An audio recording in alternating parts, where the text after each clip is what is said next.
Viktors. Hei, mīļie, redziet Viktors! Viņam ir viss, izņemot traktors. Nevajag to viņam ne krāsainu, lielu, labāk viņš ikdienā lutina sievu. Inga tam līdzās ir burvīga sieva, lielās un mazās lietās to liela. Sagatavojiet sev lūdzu krūku, baudīsiet viņas cepto kūku. Par labāku pasauli Viktors domā, tāpēc allaž ir priecīgā omā.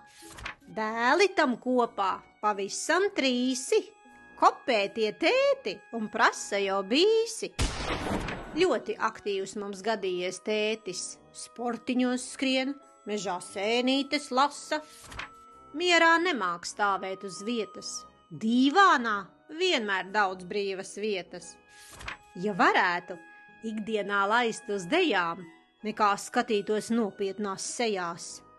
Tam attieksme īstā visās lietās, dzer tikai ūdeni, čīkstuļi riebjās. Mazmeita saka, vislabākais popijs, ne jau tāpēc, ka prātā tam hokejs. Mazām viņš patīk, tam vienmēr jautri, trako tik ilgi, līdz sasit kāds pauri.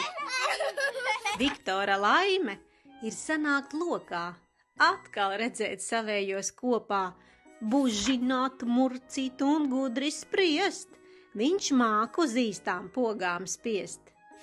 Paldies tev, vīriņ, tētiņ, opīt, pēc balles varēsi laist uz capīt, bet tagad, lai priekā ir pavadīts laiks, esi ar vienu tik mīļš un skaists.